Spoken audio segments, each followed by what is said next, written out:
তো ঠিক আছে, তুমি জীবন দান করলা, মৃত্যু দান করলা, তুমি বলছো তোমার যে জীবন দান এটা তো জীবন দান নয়, তোমার যে মৃত্যু এটা কোনো মৃত্যু নয়।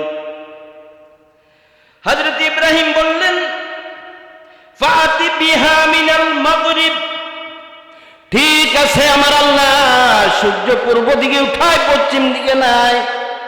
ও নমরুদ, এখন তুমি আজকে সূর্যটা পশ্চিম দিকে উঠায় দেখাও, যদি তোমার ক্ষমতা থাকে সূর্যটা পশ্চিম দিকে উঠায় দেখাও। আল্লাহ পাক বলেন ফাবুহিতাল্লাযী কাফার। এই কথা শুনে হযরত ইব্রাহিম আলাইহিস সালামের এই কথা শুনে নমরুদ হতভম্ব হয়ে গেল। একটা মানুষকে হত্যা করা সহজ, হত্যা করল। একটা মানুষকে এরকম ভাবে মুক্তি দেওয়া এটা সহজ দিল, কিন্তু সূর্য পশ্চিম দিকে উঠাবে এটা তো নমরুদের কখনো পক্ষে সম্ভব নয়।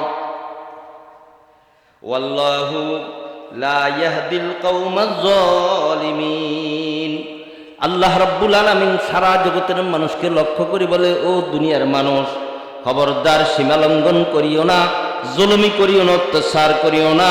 নমরুদ অত্যাচার করছে, নমরুদ জুলুম করছে, তার পরিণতি ভালো হয় নাই।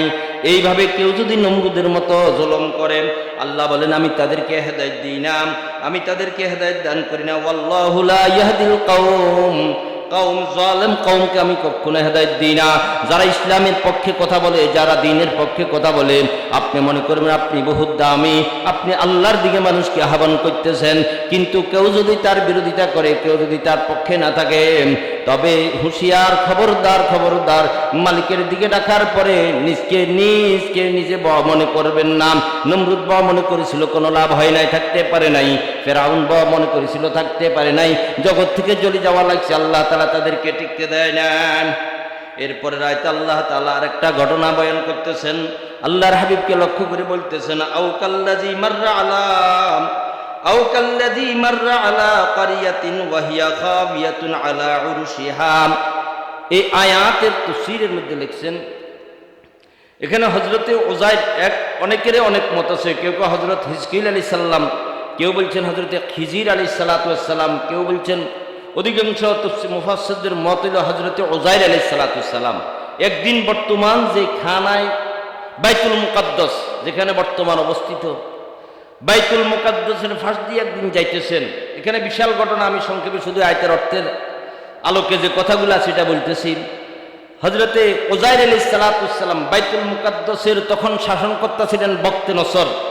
পৃথিবীর মধ্যে আল্লাহ তাআলা দুইজন শাসক কাফেরদেরকে সারা কায়নাতের রাজত্ব দান করছেন, আবার দুইজন মুসলমানকে আল্লাহ তাআলা সারা কায়নাতের রাজত্ব দান করছেন।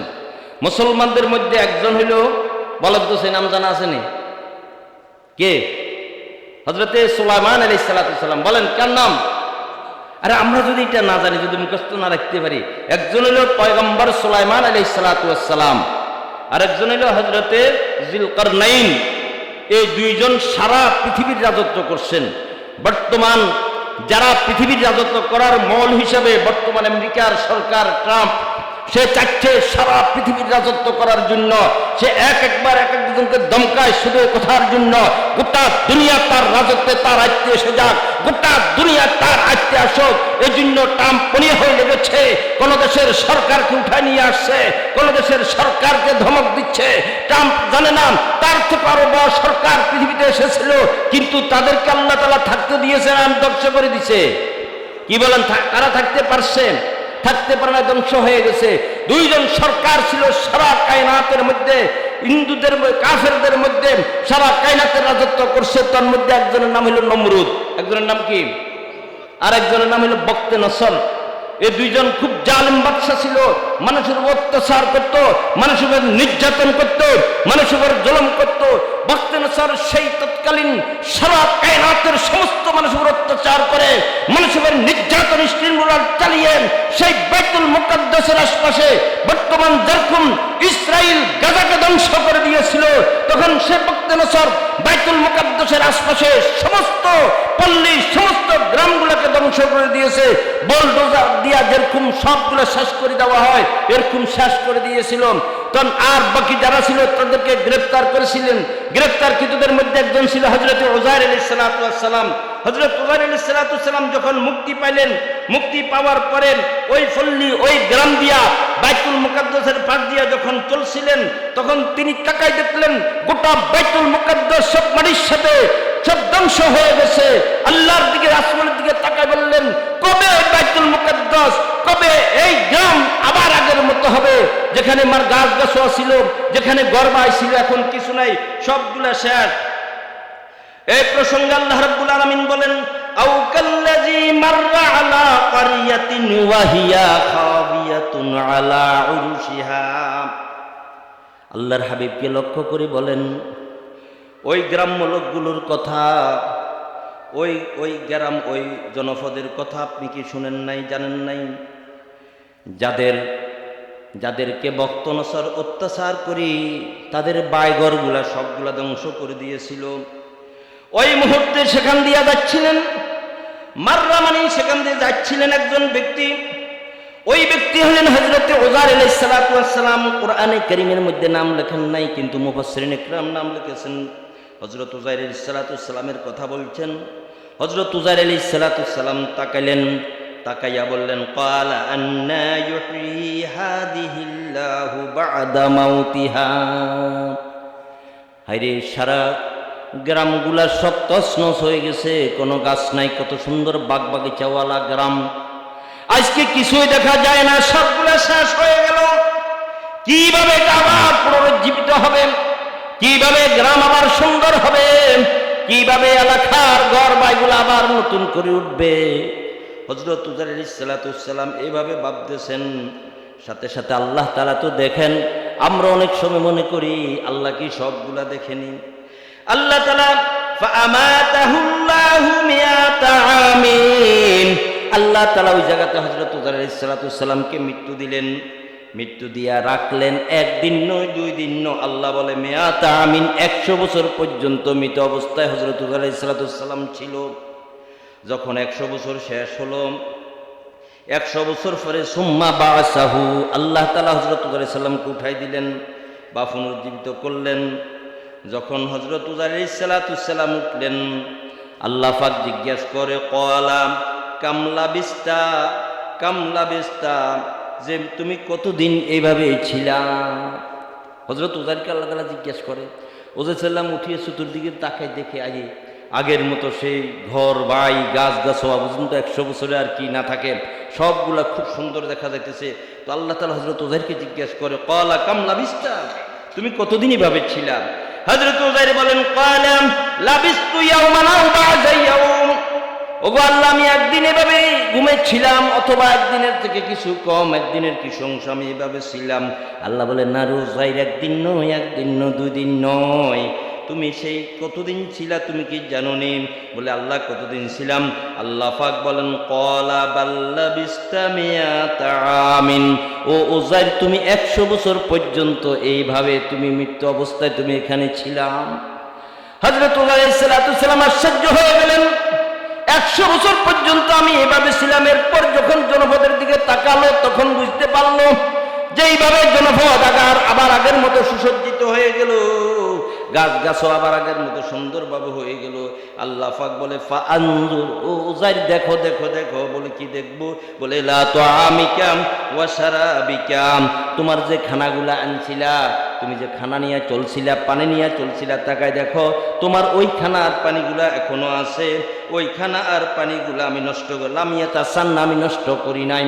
হযরত উজাইর তাকায় দেখলেন, পানির বোতলে সুন্দর পানি দেখা যায়। ওই খাওয়াগুলার যেরকম খাওয়ারগুলার তিনি যেরকম নিয়ে চলছেন, ওই খাওয়ারগুলা ওইভাবেই সুন্দর মতো সে তার দেখতে পেল। আল্লাহ পাক বলে, লাম ইয়াতাসান্না, আমি তোমার খাবারগুলা নষ্ট করি নাই।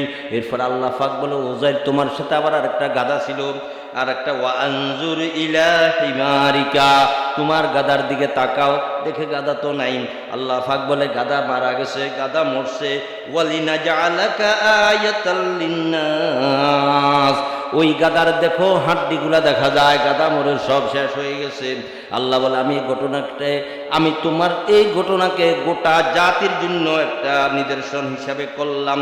ওয়া আনজুর ইলাল ইজাম, তুমি গাদার গোস্তের দিকে তাকাই দেখো, সব শুকাই গেছে, কিছু নাই।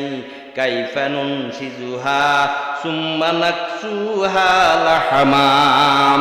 ও আমার বান্দা, আমি যখন মানুষকে সৃষ্টি করি এরকম ভাবে প্রথম গোস্তগুলা দেই, এরকম হাড্ডি দিই, হাড্ডির উপর আবার গোস্তর আবরণ দিয়া দিই। তেমনি ভাবে হযরত উযার আলাইহিস সালামের ওই গাদার হাড্ডিগুলা কিতাবের মধ্যে লিখছেন, ওই হাড্ডিগুলো আবার একসাথ করার পরে আল্লাহ তাআলার হুকুমে গাদাটা আবার জীবিত হয়ে গেল। হযরত উযার আলাইহিস সালামকে এই কথা বুঝাইতে চাইছেন। অনেক মানুষ মনে করে আমরা মারা গেলে আবার পুনরায় জীবিত করবে না, আল্লাহ তাআলা আবার পুনরায় জীবিত করবে। কারণ যে খোদা একবার মৃত্যু দান করছে তিনি আবার জীবিত করবেন, এতে কোনো সন্দেহ নাই।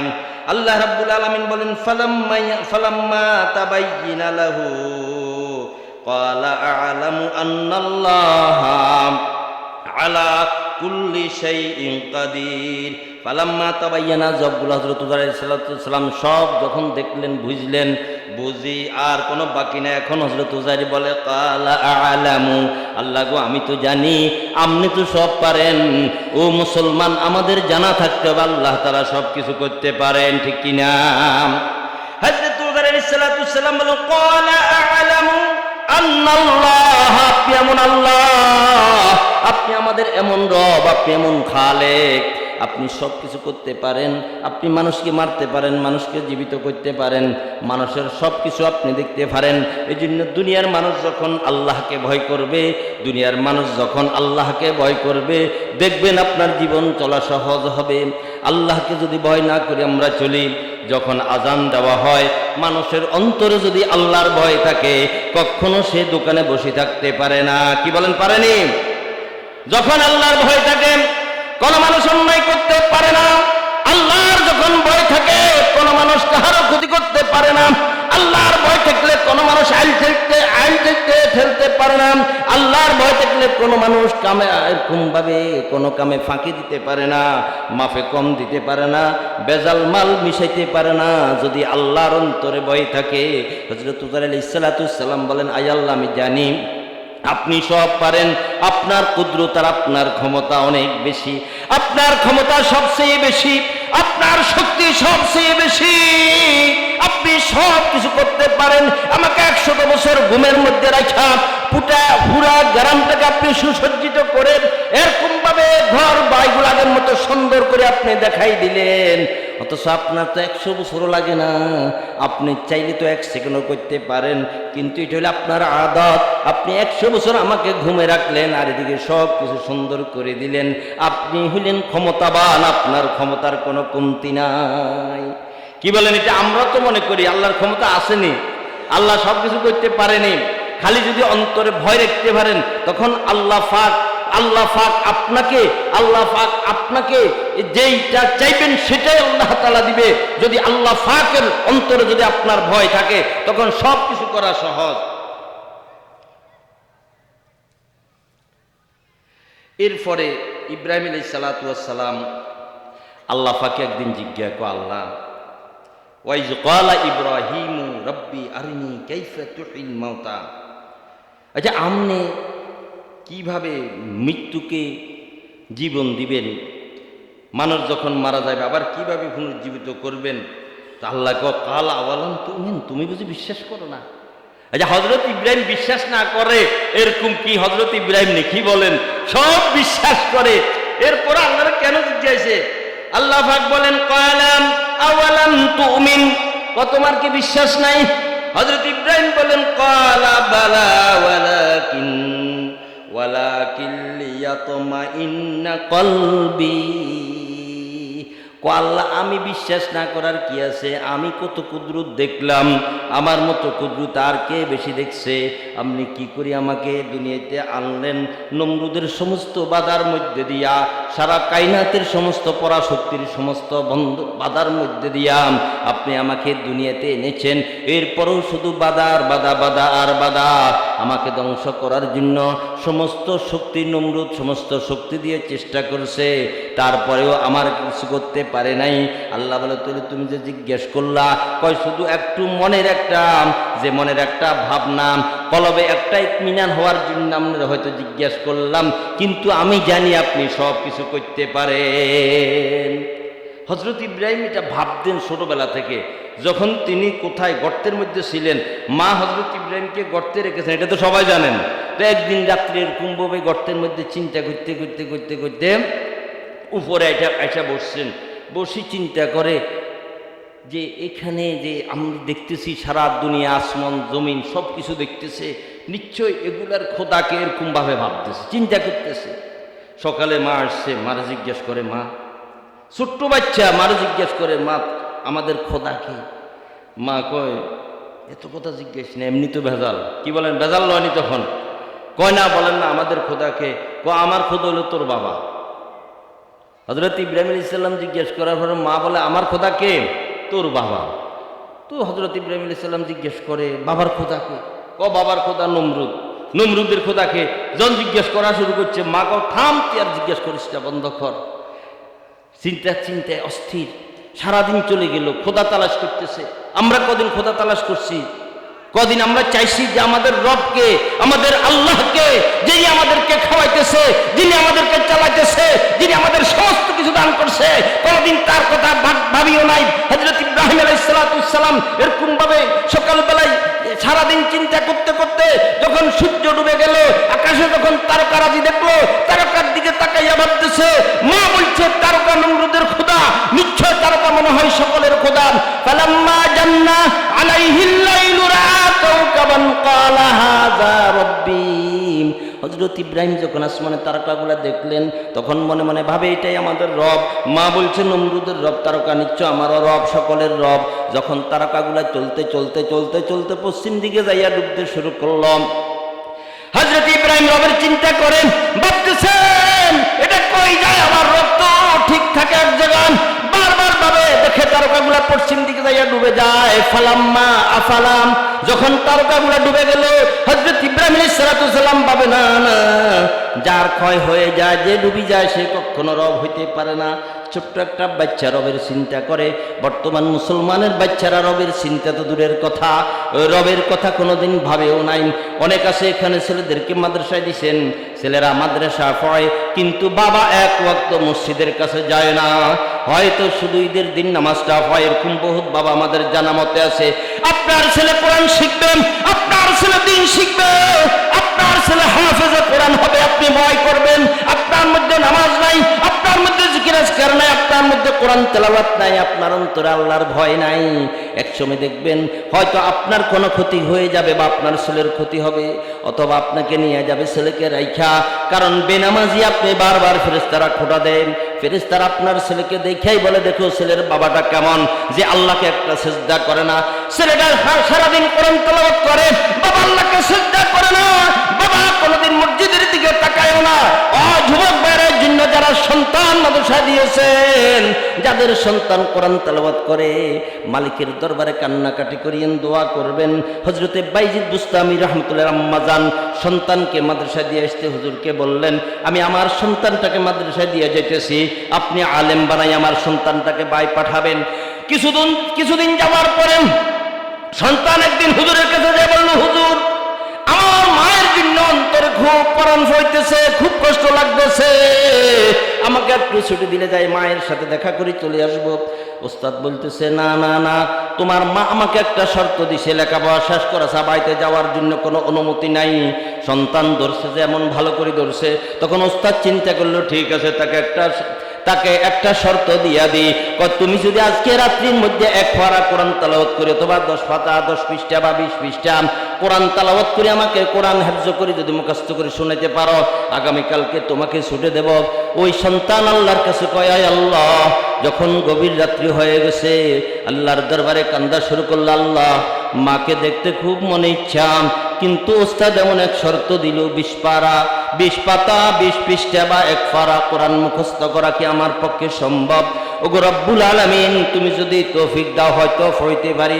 ছোট্ট বাচ্চা 20 পৃষ্ঠা কোরআনে কারীম মুখস্থ করে পরের দিন যায় যখন ওস্তাদকে শোনাতে শুরু করলেন, ওস্তাদ আশ্চর্য হইয়া গেলেন, কি এটা কখনো সম্ভব নয়, কেমন সন্তান সে 20 পৃষ্ঠা কোরআন মুখস্থ করে চলে আসলো। ওস্তাদের বুঝতে বাকি নাই, সন্তানটা বহুত বড় আলেম হবে। ওস্তাদ চিন্তায় হয়ে গেল, শর্ত তো পুরা করছে, এখন তো ছুটি দিতে হয়। তখন হযরতে বাইজিদকে উস্তাদ ছুটি দিলেন। হযরতে বাইজিদ বাড়ি থেকে দেখতে রাত্রি হয়ে গেছে, গভীর রাত্রি হয়ে গেছে। হযরতে বাইজিদ যখন দরজায় আওয়াজ দিলেন, ডাকলেন মা। মা ঘুম ভাঙার পরে যখন বাইজিদের আওয়াজ শুনলো, মা দরজা খুলে না। হযরতে বাইজিদ কয়, মা তোমাকে একটু দেখতে ইচ্ছা করে, অনেক দূর থেকে আসছি, একটু দেখা দাও না। মা কয়, কে তুই? তোমাকে আমি তো চিনি না। বলে, আমি তোমার বাইজিদ। বলে, না আমার বাইজিদ তুমি হইতে পারো না। ও বাবারা যারা এখানে আছেন, যারা সন্তান মাদ্রাসা দিয়েছেন, একটু শুনেন। মা বলেন, তুমি আমার বাইজিদ হইতে পারো না। সন্তান বলে, মা আমি তোমার বাইজিদ, একটু শুধু তোমার চেহারাটা থেকে আমি চলে যাব। মা বলে, না না কখনো নয়, আমার বাইজিদকে দেওয়ার সময় আমি ওস্তাদকে বলে আসছি, আমার বাইজিদ যেদিন আলেম হবে সেই দিন সে আমার সাথে দেখা করবে, এর আগে আমি তার সাথে সাক্ষাৎ করব না। আজকে সন্তানদেরকে মাদ্রাসা দিয়া সকালে একবার, দুপুরে একবার, বিকালে একবার আমরা মাদ্রাসায় চলে যাই দেখার জন্য। অস্থির হয়ে যান, একটু শক্ত হন। সন্তানকে আলেম বানাইতে হইলে অনেক কষ্ট আছে। এই ইলমে নবুবী এত সহজে পাওয়া যায় না। হযরত বাইজিদ বুঝতো, আমি যত কান্নাকাটি করলেন, মা দরজা খুলেন নাই। হযরত বাইজিদ চিন্তায় পড়ে গেলেন, না সম্ভব নয়। চলে গেলেন আবার সেই মাদ্রাসায় ওস্তাদজির কাছে কান্না শুরু করে বললেন, হুজুর মার সাথে দেখা করতে গিয়েছি, মা দেখা দেয় নাই, আপনি আমাকে আলেম বানাই এরপরে বাড়িতে পাঠাইয়েন। দীর্ঘ 11 বছর 12 বছর পর হযরতে বাইজিদ সমস্ত লেখাপড়া শেষ, সমস্ত ইলম শেষ, সমস্ত শিক্ষা শেষ, সমস্ত জ্ঞানগুলা সে শিখে ফেলছে। গভীর রাত করে আল্লাহর দরবারে দোয়া করে, আল্লাহ মায়ের সাথে সাক্ষাৎ করার জন্য একবার গিয়েছিলাম, অনেক বছর হয়ে গেছে, আজকে আবার যাব মায়ের সাথে সাক্ষাৎ করতে। আল্লাহ পূর্ণতা ইলমের, সমস্ত ইলমের যত পূর্ণাঙ্গ আছে সমস্ত ইলমগুলা তুমি আমাকে দিয়া দাও। ওস্তাদ কাঁদতেছে ছাত্রর জন্য, ছাত্র নিজে কান্দে রবের দরবারে, ওইদিকে মা কান্দে বাড়িতে। আজকে সন্তান মাদ্রাসা দিয়া মাও কান্দে না, বাবাও কান্দে না আল্লাহর দরবারে। এত সহজ নয় সন্তান ইলম শিক্ষা গ্রহণ করা। হযরতে বাইজিদ রাহমাতুল্লাহ আলাইহি আল্লাহর দরবারে কান্দে। ওইদিকে হযরতে বাইজিদের উস্তাদ ঘুমাই গেছেন। দেখে সুন্দর সুশ্রী এক লোক, মাথায় পাগড়ি, কি সুন্দর চেহারাওয়ালা, যার চেহারায় নূরে ঝকঝক করতেছে। এই সেই বাইজিদের উস্তাদকে বলল, বাইজিদের উস্তাদ আপনি তো বাইজিদকে শরীয়তের সমস্ত ইলম শিক্ষা দিয়েছেন, আমি আপনাকে আর একটা দায়িত্ব দিলাম, আগামীকাল যাওয়ার সময় বাইজিদের মাথায় এই মারফাতের ফাগিটা বান্ধি দিবেন। ওস্তাদ জিজ্ঞাসা করে, কে আপনি? আমি জনাবি মুহাম্মদুর রাসূলুল্লাহ সাল্লাল্লাহু আলাইহি ওয়াসাল্লাম। যেই সন্তান আল্লাহকে এত রাজি করছে, যেই সন্তানের মা আল্লাহর দরবারে তো কান্নাকাটি করে, ওই সন্তান শুধু শরীয়তের ইলম শিখে এখান থেকে যাবে না, ইলমে মারিফাত অর্জন করার জন্য আমি আপনাকে তার দায়িত্ব দিয়া দিলাম। কত যে এই ইলম এত সহজ নয়। এই জন্য আমার ভাইয়েরা, ইলমে নবুবী এটা হলো নবুয়তের ইলম, এটা দুনিয়ার কোনো এরকম ভাবে মানুষের থেকে আসা কোনো ইলম নয়। এই ইলমকে সঠিকভাবে পালন করতে হলে যে অন্তরে আল্লাহ তাআলার ভক্তি আর ভরসা লাগবে। বর্তমান ওলামা একরাম দেশে অভাব নাই, এটা মনে করিয়েন। আছে নাকি কোন আমরা অভাব নাই এদের ওলামা একরামের টাকা পয়সার। আমাদের আগে কেউ মাদ্রাসায় ছেলের সন্তান দিলে কইতো যে তোর মাদ্রাসা তো কি খাইব, এটা কইতো নি সবাই। মাদ্রাসা ধরলে কিয়া খাইব, উভাইয়া মরি যাবো, 4,500 টাকা বেতন, আরে 500,000 টাকা বেতন না কত বেতন আপনি জানেন নিন। অজ্ঞা হুজুর যদি 10,000 টাকা বেতন মাদ্রাসা, ইদার 20,000 টাকা এমনি ইনকাম আছে, টিউশনি মিশনি মিলায় আল্লাহ তাআলা খুব সুন্দরভাবে চালায়। সারা দুনিয়ার সমস্ত ইলমের ধারক বাহকদেরকে আল্লাহ তাআলা অভাবে রাখতো নয়। কারণ এখন এমন এক যুগ আসতেছে, কোরআনের যুগ সামনে, ইসলামের যুগ আসতেছে, দ্বীনের যুগ আসতেছে। তামাম কায়নাতের মধ্যে যেরকম কুফরি শক্তি, যেরকম কুফরি মতবাদ মাথা ছায়া দিয়ে উঠছে, যেরকম আমেরিকা যাচ্ছে সারা বিশ্বের মধ্যে, সারা বিশ্বের মূল হয়ে গোটা বিশ্বকে শাসন করার জন্য, আল্লাহ কয় না তোর সময়ও বেশি দিন নাই। যেহেতু ইমাম মেহেদী আলাইহিস সালাম আসার সময় গণে গিয়েছে, যেহেতু ইমাম মেহেদী আলাইহিস সালাম আসার সময় গণে গিয়েছে, মুসলমানের দিন আসতেছে, মুসলমান পৃথিবীর মধ্যে আবার রাজত্ব করবে, মুসলমানকে আল্লাহ তাআলা পৃথিবীর মধ্যে আবার সম্মান আর ইজ্জত দান করবে। কি বলেন ঠিক কিনা? হযরত উকবা রাদিয়াল্লাহু তাআলা আনহু যখন ইসলামের দাওয়াত নিয়ে যখন যাচ্ছিলেন আফ্রিকার জঙ্গলের পাশে যাওয়ার পরে জঙ্গি বাহিনী বলতেছে, আপনি কি মানুষ না অন্য কিছু? কেন, কি হয়েছে? বলে এদিকে যে যাইতেছেন সবাইকে তো শেষ করে দিবে। হযরত উকবা কেন, কে শেষ করবে? বলে আফ্রিকার জঙ্গলে যে বাঘ ভাল্লুক আছে এরা তো আপনাদেরকে খেয়ে ফেলবে, আপনাদেরকে আর ফিরাই দিবে না। 300 সাহাবী 300 সৈনিক নিয়ে হযরত উকবা রাদিয়াল্লাহু তাআলা আনহু জঙ্গলের দিকে ঢুকতেছেন। আর তিনি যখন জঙ্গি বাহিনী তাদের বসবাস ছিল এই জঙ্গলের পাশে, তারা বললেন না আপনাদের হাতে ধরে পায়ে ধরে আপনারা ভিতরে ঢুকবেন না। তখন হযরত উকবা রাদিয়াল্লাহু তাআলা আনহু ওই জঙ্গলের এক টিলার মধ্যে উঠলেন, উঠেই ঘোষণা দিলেন, হে জঙ্গলের আদিবাসী, হে জঙ্গলের মধ্যে যারা বসবাস করো, বাঘ আর ভাল্লুক, সিংহ, শৃগাল, সাপ, বিচ্ছু যারা আছো, আমি একটা ঘোষণা দিচ্ছি, আমি মুহাম্মদুর রাসূলুল্লাহ সাল্লাল্লাহু আলাইহি ওয়াসাল্লামের আমি উম্মত, আমি রাসূল আকরাম সাল্লাল্লাহু আলাইহি ওয়াসাল্লামের সৈনিক। আমরা 300 লোক আসছি, আজকে আমরা জঙ্গলে থাকবো। এই জঙ্গলে কেউ থাকলে আমরা তাদেরকে দাওয়াত দিব, তোমরা হিংস্র বাহিনী যারা জঙ্গলে আছো এখান থেকে তোমরা বের হয়ে যাও।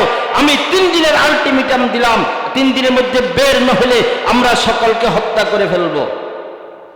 যখন এই কথা বলছে ওই যারা তামাশা দেখতেছে কয় যে এরা পাগল, মনে হয় এখানে পাগল আসছে। জঙ্গলি বাহিনী, এই জঙ্গলের বাঘ ভাল্লুক এরা কি তাদের কথা শুনবে? হযরতে উকবা রাদিয়াল্লাহু কথা বলার পরে ওই জঙ্গলি বাহিনী তাকাই আছে। যেই বন থেকে সিংহ তার বাচ্চাকে নিয়ে বের হতে শুরু করলো, শৃগাল তার বাচ্চাকে নিয়ে বের হতে শুরু করলো, সমস্ত মাখলুকাতগুলা সাপ বিচ্ছু এরকম ভাবে লাইন ধরে বের হতে শুরু করলো। এটা দেখেই জঙ্গলি বাহিনী হতবাক হয়ে বলতেছে, হে আল্লাহর নবীর সাহাবী, আপনাদের এই কথা বুঝি সমস্ত জঙ্গলের এরকম ভাবে প্রাণীরা শুনেছে? বলে জঙ্গলের প্রাণী না, শুধু প্রাণী না নয়, আমাদের নবীর সাহাবীদের কথা সমুদ্রে শুনে, আমাদের নবীর সাহাবীদের কথা সমস্ত মানুষের শুনে, সারা কায়নাতের সমস্ত মাখলুকাত আল্লাহর নবীর সাহাবীদের কথা শুনতেন, আল্লাহর নবীর সাহাবীদের কথা বুঝতেন। আমি এই ঘোষণা দিয়েছি, দেখো সকলে বের হতে শুরু করলো। কিতাবের মধ্যে লিখছেন ওই 3000 জঙ্গলি বাহিনী সাথে সাথে হযরত উকবা রাদিয়াল্লাহু তাআলার হাতে হাত দিয়ে তারা সকলে ইসলাম গ্রহণ করে মুসলমান হয়ে গেছে। এই ছিল মুসলমানের অবস্থা। আজকে আমাদের মুসলমানদের দিকে তাকাইলে, আজকে আমাদের মুসলমানের দিকে তাকাইলে, আজকে আমাদের মুসলমানের অবস্থা দেখলে, আজকে এরকম ভাবে হিন্দুরা মনে করে এরা কিসের মুসলমান, খ্রিস্টানরা মনে করবে এরা কিসের মুসলমান, ইহুদিরা মনে করবে এরা কিসের মুসলমান। যার কারণে ইহুদি চাচ্ছে, খ্রিস্টানরা চাচ্ছে সমস্ত মুসলমানগুলোকে দলিত করার জন্য। এক ধমক দিলে মুসলমান পালা যায়, তাদের গোলামি করতে শুরু করে দেয়। কি বলেন ঠিক কিনা? এজন্য মুসলমানের শক্তি অনেক বেশি।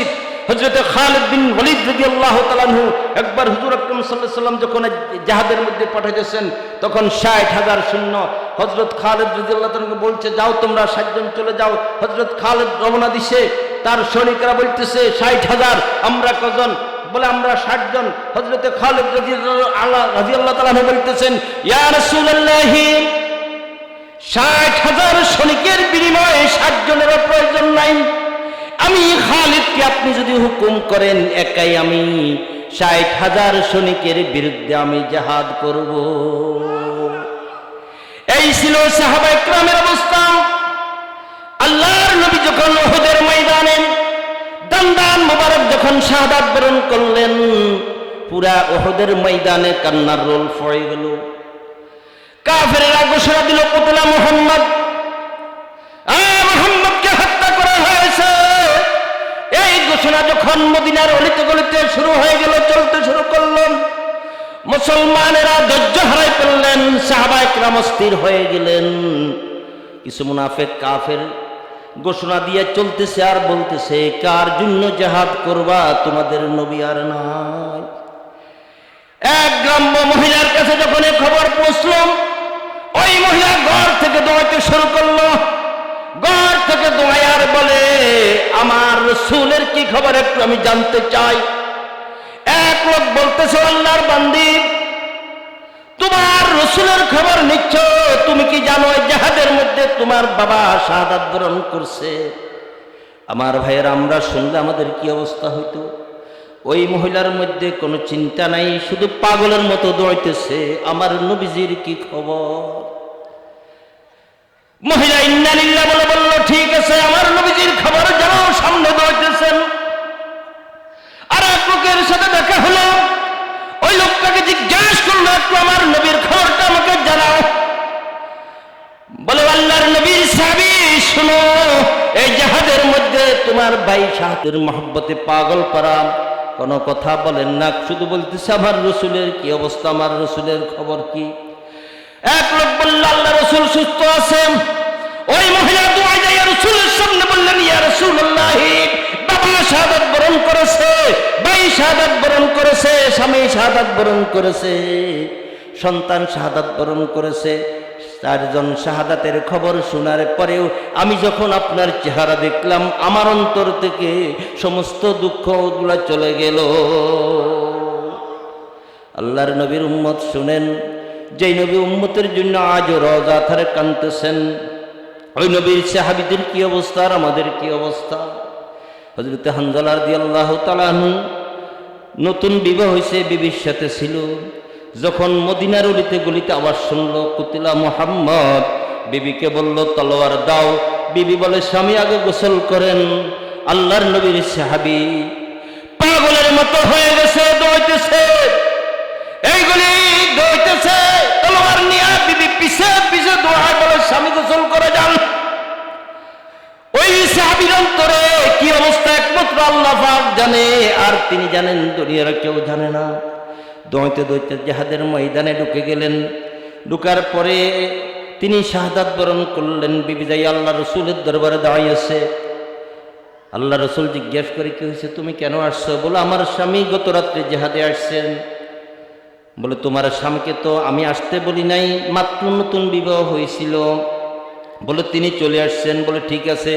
তালাশ করতে করতে ওই সাহাবীর লাশ পাওয়া যায় না। বলে, ঠিক আছে, তুমি কেন আসছো সেটা বলো। বলে, আমি আসছি, আমার স্বামীর গোসল ফরজ, তাকে গোসল দিয়ে তাকে দাফন করবেন। কিন্তু জানা আছে সমস্ত শহীদের লাশ বিনা গোসলে দাফন করা হয়, এটা আমি জানি। এই জন্য আমি আসছি শুধু আপনাকে এই খবর দেওয়ার জন্য। কারণ তাদের অন্তরে শাহাদাতের মর্যাদার গুরুত্ব কত বেশি। আমাদের মতো মহিলারা হাউমাউ করে কত চিৎকার করত। আল্লাহর নবী সাহাবীদেরকে বললেন, দেখো হানজালার লাশ পাওয়া যায় কিনা, হানজালার লাশ কোথায় আছে কিনা। হযরতে হানজালার লাশ পাওয়া যায় না। কিছুক্ষণ পর উপরের দিকে তাকায় দেখলেন, ফেরেশতা হযরতে হানজালার লাশ আসমান থেকে নামায় আনতেছে। আল্লাহর নবী জিজ্ঞাসা করো, ফেরেশতা হানজালার লাশ আসমানে নেওয়া হয়েছে কেন? বলে, আপনি কি জানেন হযরত হানজালার অবস্থা কেমন ছিল? বলে, যে একটু পূর্বে খবর পাইলাম, বলে যে হানজালা আল্লাহকে রাজি খুশি করার জন্য আল্লাহর হাবিবের মহব্বতে ফরজ গোসল বাদ দিয়া চলে এসছে জিহাদের ময়দানে। আমার আল্লাহকেও ফেরেশতা দেখ, ওই হানজালার গোসল ফরজ, তাকে নিয়ে আয়। হাউজে কাউসারের পানি দিয়া হানজালাকে গোসল করানো হয়েছিল। এই ছিল ইসলামের অবস্থা। আজকে আমাদের মুসলমানের কত দুরবস্থা, আমাদের মুসলমানের কত দুরবস্থা। এই জন্য আমার ভাইয়েরাম, একটু চিন্তা করে দেখেন, মুসলমান রবকে পাইতে হইলে কষ্ট করতে হবে। কষ্ট করা লাগবে নি, দরকার। একটু জিকির করি, লা ইলাহা ইল্লাল্লাহ, লা ইলাহা ইল্লাল্লাহ, লা ইলাহা ইল্লাল্লাহ, লা ইলাহা ইল্লাল্লাহ, লা ইলাহা ইল্লাল্লাহু মুহাম্মাদুর রাসূলুল্লাহ। সর্বশেষ কথা, আমাদের হযরত চলে এসেছে, আমাদের হাফেজাতুর রহমান সাহেব আসছেন, দেলোয়ার সাহেব আসছেন। আপনাদের কাছে একটা কথা বলতাম নি, তাহলে সব বসে, একটু পর উঠি বসো 2 মিনিট। এই আগামীকাল আর পরশু মাহফিল আছেন এখানে।